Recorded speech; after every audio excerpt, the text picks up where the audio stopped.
بسم الله الرحمن الرحيم الحمد لله رب العالمين والصلاة والسلام على أشرف الأنبياء والمرسلين محمد وعلى آله وأصحابه أجمعين أما بعد إخوة الإسلام عباد الله. Last week I spoke on the wisdom of the Islamic legislation in achieving benefit and repelling harm, especially as it relates to Ahl Sunnati wal Jama'ah, concerning rectifying the ranks and thus forth and so on. And as usual, when you speak on matters of that nature, the whispering begins. And so, sometimes you hear the same exact foolishness that's regurgitated over and over and over again, regardless if it's a hunt to find a mistake or from one perspective or another, the insinuation of Tamyi. There's the insinuation of Tamyi. But unfortunately, those that make this insinuation are people who obviously themselves don't know what a Tamyi is, especially if they confuse it with the perfect Islamic legislation as it relates to rectifying the ranks of the believers in general and Ahlus Sunnati wal Jama'ah specifically. So with that said, then I wanted to deal with this topic. I wanted to be preemptive in a sense to kind of do away with whatever notion of or accusation, regardless if it's made overtly or behind closed doors on account of people whispering and thus forth and so on, being too cowardly to say it out in the open, then I want to be preemptive in clarifying to the people what is Tamyi, so that that particular argumentation can be squashed and snuffed out from its very inception. And so what I'm going to do is I'm going to read briefly statements of Sheikh Khalid al-Raddadi that he wrote years ago concerning Tamyi. I remember it was put on the website.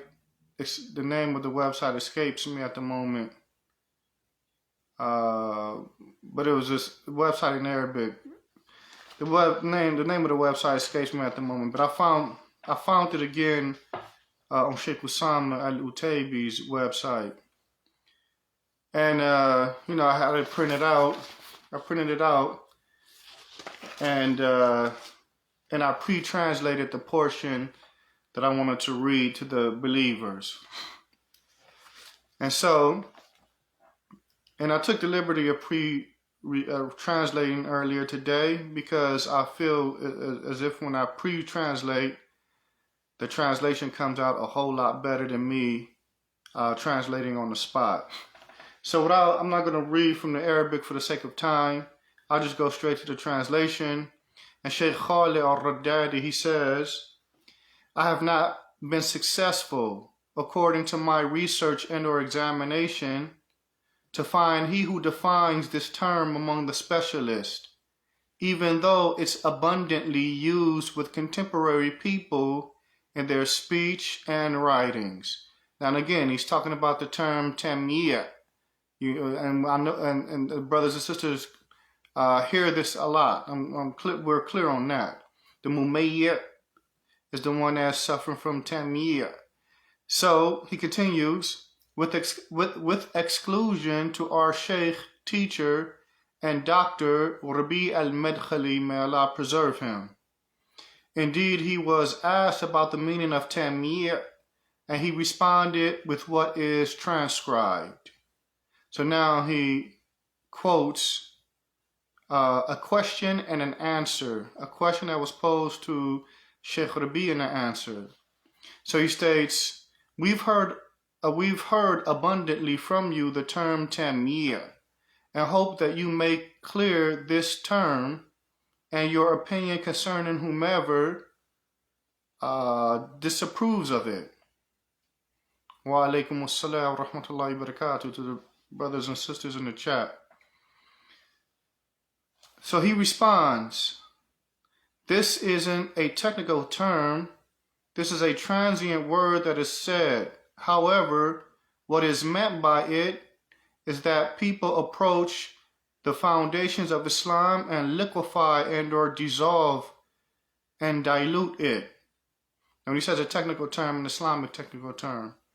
But anyway, he continues. There are people that approach the foundations of Islam to liquefy and or dissolve it, to dilute it. And he continues, and they consider it of little importance, meaning the foundations of Al-Islam. On the contrary, they wage war against it. They wage war against the foundations of Al-Islam. This is for the person that is suffering from Tamyi. And then Sheikh Khalid, he mentions its source and a slight sentence after that. But then I pick up with the translation with Sheikh Khalid al-Raddadi. He states, Tamyi is possible to be defined technically on the basis of its usage by the people of knowledge from the Salafis with the following. And this needs to be paid close attention to. Sheikh al-Raddadi, he states, opposing the book, Sunnah, and methodology of the Salaf. Also, softness, affection, and ease with the people of innovation and desires, by way of keeping quiet about their innovation, flattering them, lack of refuting them, and minimizing their danger and corruption. Minimizing their danger and corruption. Now, in end of the quote from Sheikh al-Raddadi, because he goes into another issue concerning technical terms that spring up today. But here he gives us an example and or understanding of what Tamyi is. And it relates to a person who is sympathetic to the people of innovation and desires, to the point that now he shows this type of softness, affection, and affection for them, and he keeps quiet upon their innovation and flatters them, and thus forth and so on, doesn't speak against them, and thus forth and so on. But what I spoke about last week had nothing to do with having this attitude towards the people of innovation. What I spoke about last week was dealing with Salafis who are perceived to have made a mistake. Meaning, it's not firmly established that the Salafi has fallen into what people are assuming due to them judging from afar. So what I discussed and what people may be whispering are two different things.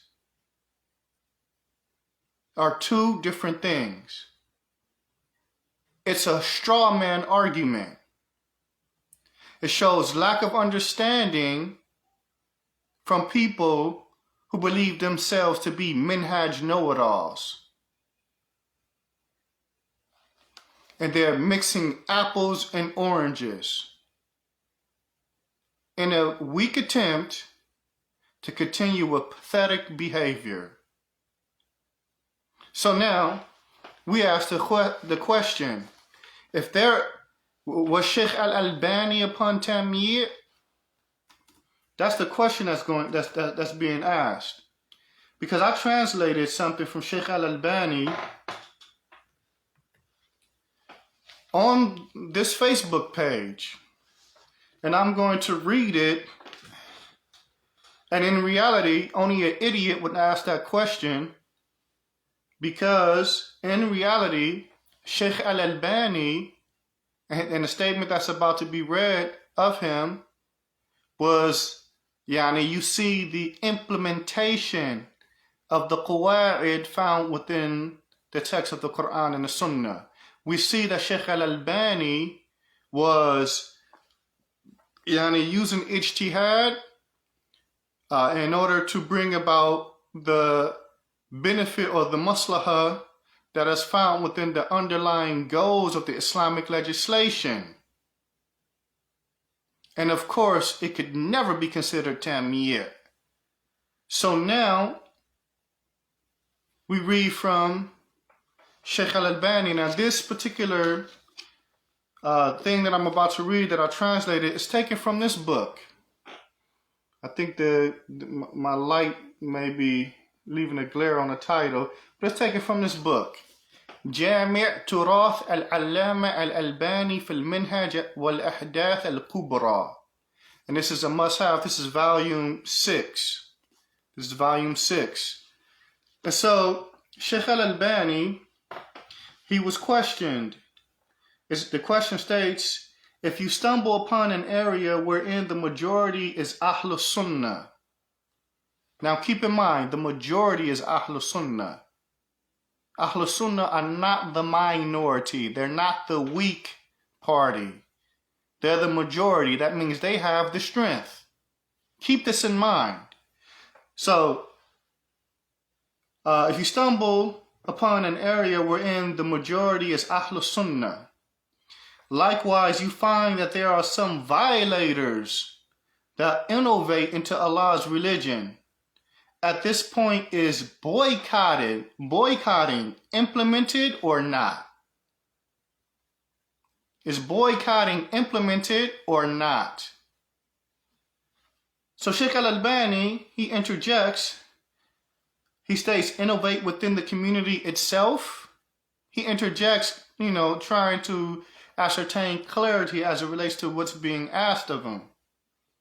So the questioner responds, in the same area wherein the people of truth are predominant and innovation becomes manifest. In this circumstance,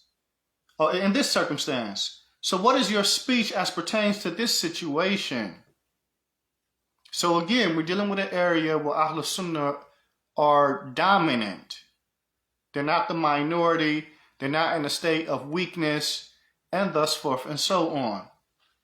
So Sheikh Al-Albani, he states, here it is obligatory to employ wisdom, hikmah. And we know from the statements of the scholars, wisdom is putting everything in its proper place. This is how they define wisdom. وَضْعُ الشَّيْءِ فِي مَوْضِعِهِ, placing a thing in its proper place. So he continues, if the strong and dominant group boycotts the astray group, it returns to the previously mentioned speech. The meaning of that previously mentioned speech, does it propel the group that adheres to the truth or harm it? And he's referring to boycotting now. Does it propel the dominant group, Ahlus Sunnah, or does it harm Ahlus Sunnah? This is a rhetorical question that he's asking. And this should be something that when we're dealing with the affairs of the Muslims, regardless if they be from Ahlul Bid'ah, the people of innovation and or desires, or Ahlus Sunnah, from those that are perceived to have mistakes, we should always be weighing this. There's a principle, النظر إلى عواقب الأمور, that the end result of an action, statement or action, the end result of it is that which is examined. This is a principle. So if you can perceive that whatever action you're going to put forth is going to produce a mafsada, that the Islamic legislation, the underlying goal of the Islamic legislation has come to repel, if you could perceive that, then do you proceed with doing that action or do you refrain from it? Likewise, if it is perceived that your statement or action will produce the maslaha, that is from the underlying goal of the Islamic legislation, then do you proceed with that action or do you refrain from it? This is what Sheikh Al-Albani is trying to get the questioner to understand. Examine what you do. Examine what it will produce. This is what he's attempted to get the questioner to understand. And this is what we in the West need to be doing. We need to be doing, especially as it relates to people whose hukum is Salafi. And yet it's not firmly established that they made a mistake. It's only perceived that they've made a mistake. Should we deal with them in a way that's going to push them away or bring them close? Do we run off and speak about them based off assumptions and things that are not verified? Or do we refrain and get the tathabbut, the verification that the situation is this way or that way, and then deal with it accordingly in a way that brings about benefit? So Sheikh Al-Albani, rahmatullahi ta'ala alayhi, continues. This is from the dominant group's perspective. So the dominant group should be weighing this. This is from their perspective. They should be weighing this. He continues. Likewise, does it benefit the boycotted from the aided group or harm them?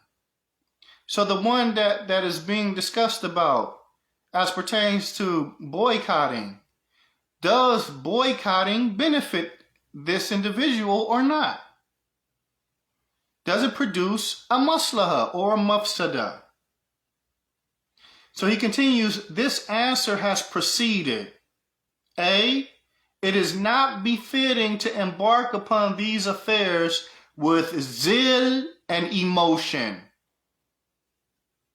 It's not permissible to embark upon these affairs with zeal and emotion, like so many men are falling into today, especially from amongst the awam that put themselves in these positions to talking about minhaj and thus forth and so on. They approach these things with zeal, emotion, and half knowledge, half understandings. This black and white mentality, looking at everything in a black and white manner, all across the board, all across the table, regardless of what the situation and their circumstance is, applying things one way every single time. And though this type of action doesn't produce the maslaha that the Islamic legislation encourages, it literally produces nothing. And this is something that we see.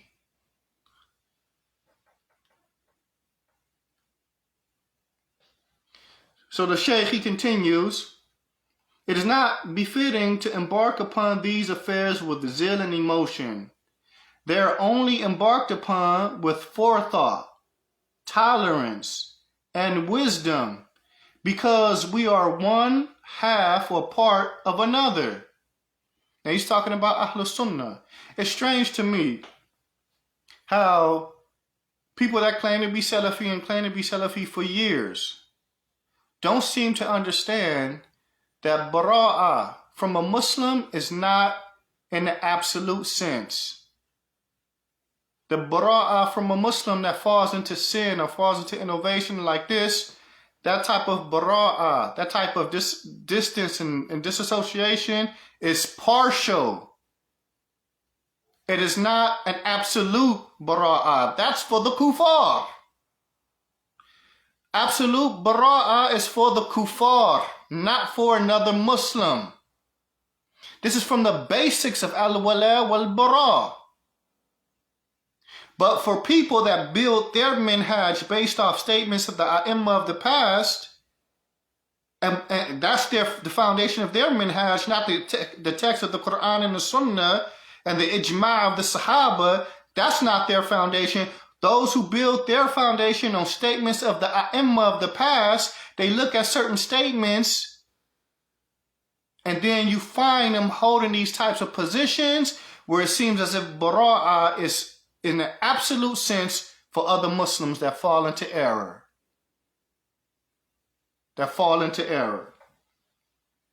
So they don't approach these statements of the A'imma based off one, with a firm foundation that's built and based upon the text of the Quran and the Sunnah and the ijma' of the Sahaba first, and then approach these statements of the A'imma with that foundation of the text of the Quran and the Sunnah with them. No, they seem to build their minhaj on these statements. And this is how such errors take place. And this is how a person like me could do a speech like I did, and then whispering of Tamyi starts to occur. That's how that happens. So where was I?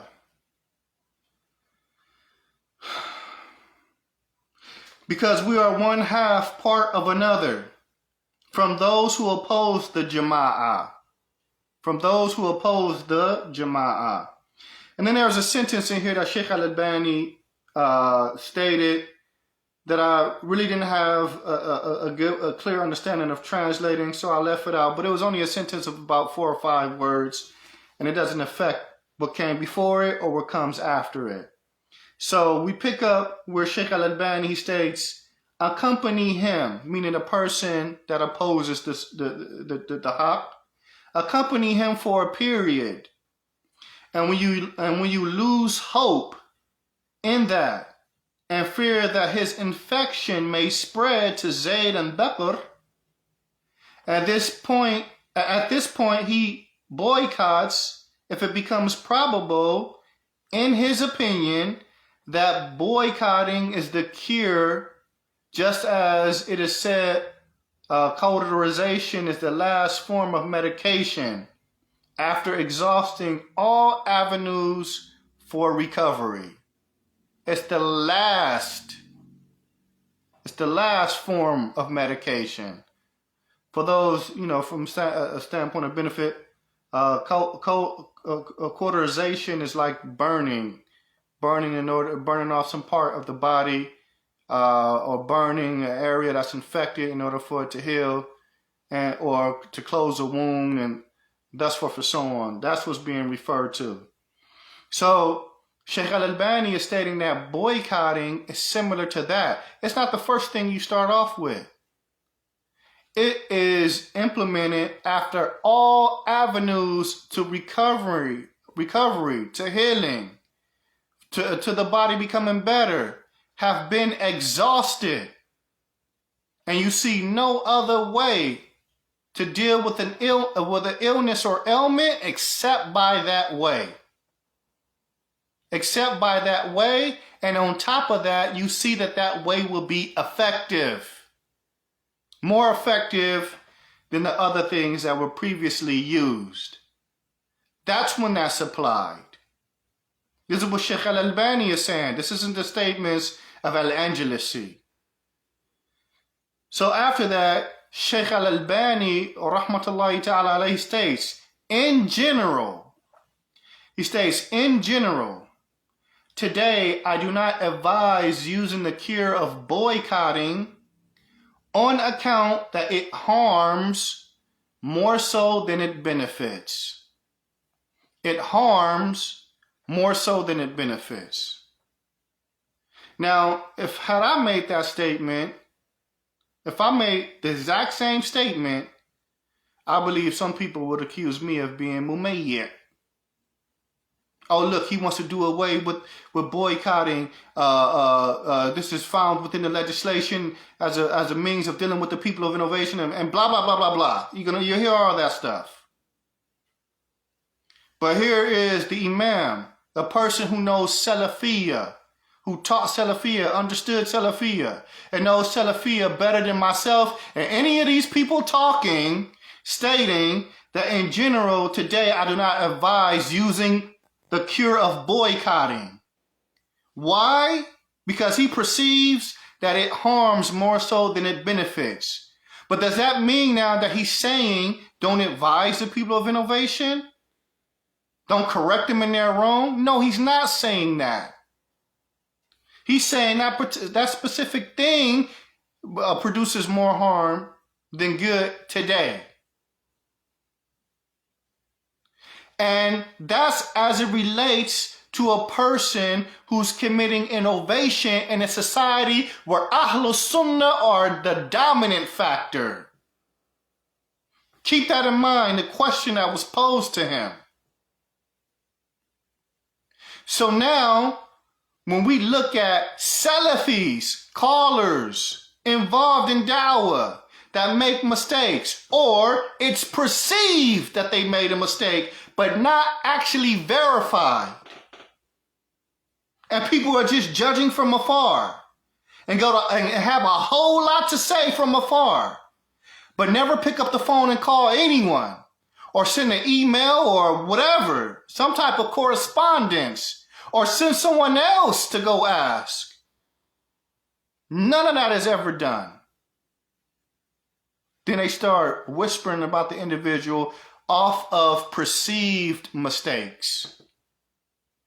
And these are the type of individuals, if there was a Sharia court present, where a person could go back to the court and bring those people up on charges of slander, they wouldn't have the type of evidence to be able to substantiate claims that they're making against people. And I honestly believe that because there is no fear of a person being punished for slandering others, this is why people run off at the mouth so easily like they do in this day and time. So I want to just bring it back to the understanding of what we're dealing with here, what the Sheikh was dealing with and what I'm talking about. The Sheikh is dealing with people that actually are calling to innovation, calling to corruption, calling to opposition to the text of the Quran and the Sunnah. And that was his position. As far as it relates to people that are falling into this type of corruption, this type of grave error, what I'm talking about, if that's the case and he's looking at these type of people like that, then how should we be looking at people whose hukam is Salafi, but they were perceived to have made a mistake? Not verified to have made a mistake. They were perceived to have made a mistake. How should we be dealing with them? How should we be dealing with them?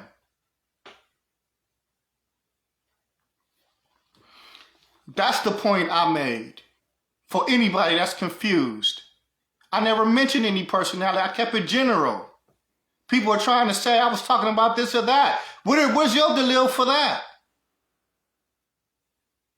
I kept it general, just like I'm keeping this general.